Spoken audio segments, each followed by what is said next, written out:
واي دي دستروير 05 دي ام اي بلاجن هايبر، واحده من ارخص العربيات، محرك بنزين ومحرك كهربائي اللي ما بقاش يحطوا لكن هنا في بطاريه، هي ما بتدعمش الاندرويد اوتو ولا الابل. انت معاك هنا شاشه تلفزيون. العربيه دي بتنزل بموتورين، 3 انواع من المواتير. اول عربيه تفويله كامله وشاحن البطاريه شحنه كامله، سعرها اختصار ضمان سنتين.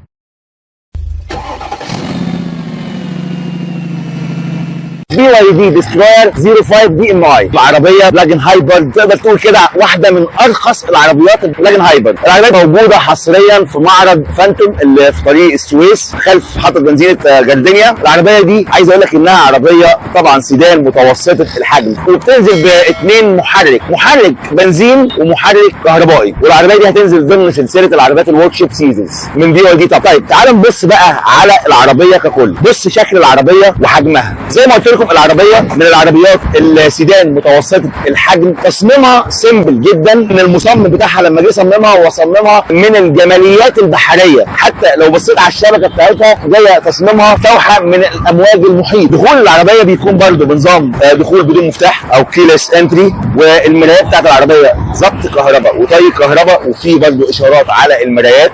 وطبعا الاضاءه زي ما انت شايفانا كده، الاضاءه بالكامل في العربيه جايه كلها LED، سواء الاضاءه الاماميه او الاضاءه الخلفيه، كمان الاشارات. والاشارات على فكره لما بتيجي تنور بتنور دايناميك زي ما انتم شايفين كده. وهتلاقي برده الفوانيس الخلفيه جايه LED بار متصل، الفانوسين متصلين ببعض. وطبعا العربيه زي ما انتم شايفين زي ما قلت لكم هي سيدان متوسطه الحجم، ولكن تميل للحجم الاكبر. العربيه جايه بطول كلي 4 متر 78، عرض العربيه متر 84، ارتفاع العربيه الكلي بيجي متر 49 سم ونص، وطول قاعده العجلات 2 متر 72. اما مقاس الجنود بيجي هنا في العربيه 16 بوصه 255 على 60.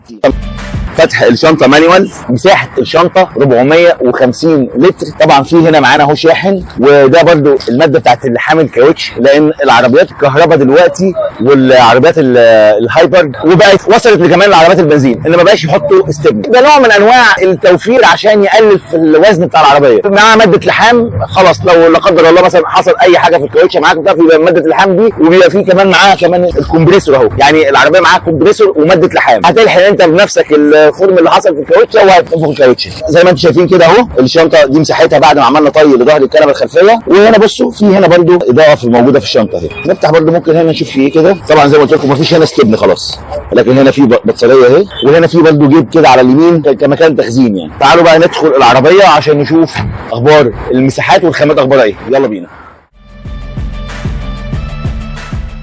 العربيه من جوه الانتيريور بتاعها شكله عصري، التصميم بتاع العربيه من جوه بسيط سيمبل جدا، ولكن باين عليه رقي وشيك جدا، والخامات برده معقوله جيده مقبوله. الكراسي بتاعه العربيه جايه كلها فتشها من الجلد، وجايه بالتصميم الرياضي. هتلاقي هنا المخدع بلت ان كده مع الكرسي على طول، واخد الشكل الرياضي. وغير بقى كمان ان تصميم الكرسي نفسه جاي اللي هو الكرسي الحاضن. بصراحه تصميم الكرسي شكله حلو. تعالوا بقى ندخل برده كده ونشوف باقي التفاصيل جوه. طبعا الكراسي الداخله مريحه جدا وانا داخل، سلسه جدا. ظبط الكراسي كلها سواء كرسي السائق او كرسي الراكب الامامي جاي ظبطها كله مانيوال. تابلو جاي، الخامات بتاعته جايه من الرابر، لما تيجي تضغط عليه كده هتلاقي طبعا الرابر اهو. التصميم بتاعه شكله شيك جدا، جاي برده مالتي لاير. الجزء ده جاي فيه كده حليه من الميتال، والجزء ده جاي من الفبر، والدرج بيفتح بسلاسه جدا ومساحته كويسه. التكييف برده هنا برده بيجي اوتوماتيك وديجيتال، وعلى فكره برده في فتحات تكييف خلفيه. هنا الزرار بتاع الستارت ستوب انجن اهو، ده مكانه في الكونسول هنا.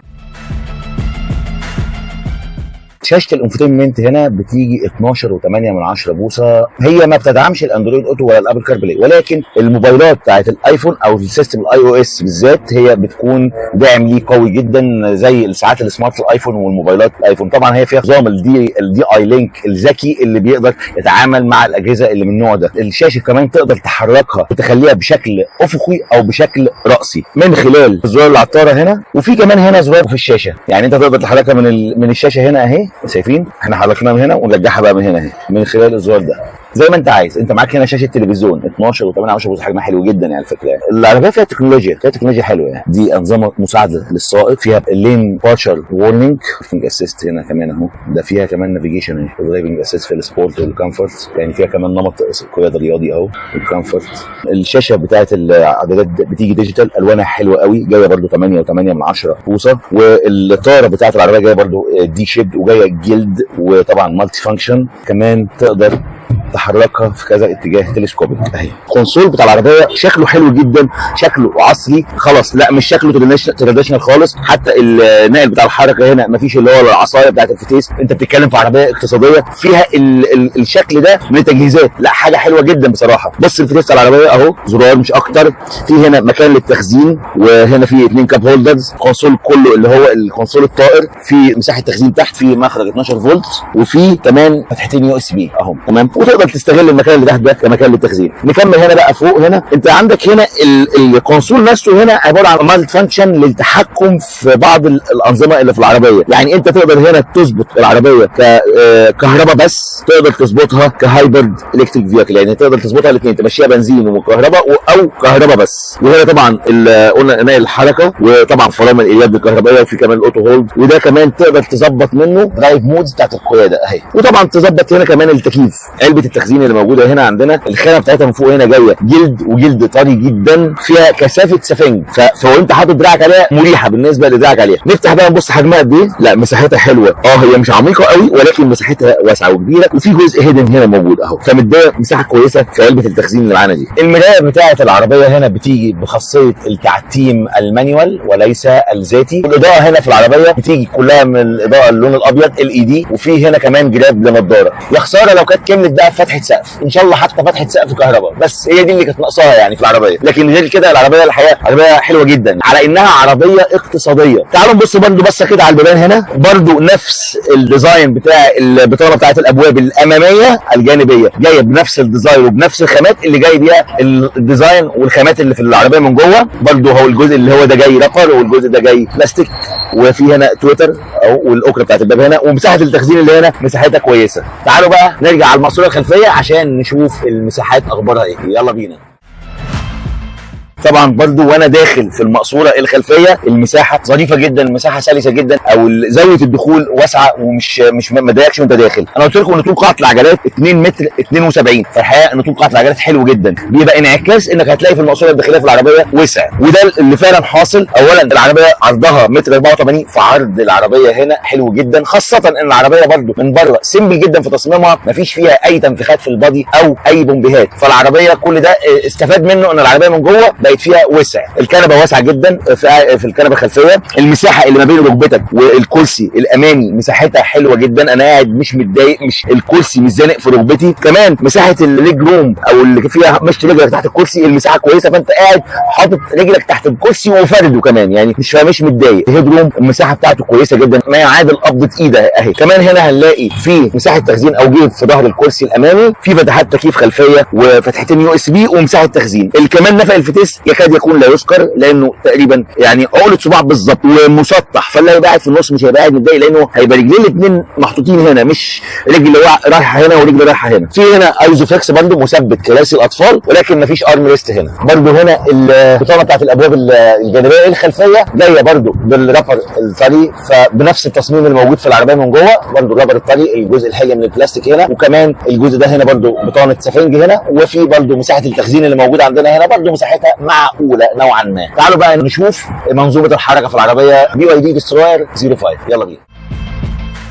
طبعا لما فتحنا الكابوت العربيه فتحناها على مرتين، وده بيبقى نوع من انواع السيفتي. العربيه فيه هنا تصفيح، في تصفيح اسفل الموتور، في بطانه هنا برده بتكون عازله برده للصوت والحراره. العربيه دي بتنزل بموتورين، طبعا هي من العربيات اللي هي التقنيه البلاجن هايبرد، وبتنزل بموتورين، موتور بنزين وموتور كهرباء. موتور البنزين ده DMI، وعربيات BYD بتنزل 3 انواع من المواتير، الاي والاو والبي، وكل حاجه فيهم مختصه بحاجه.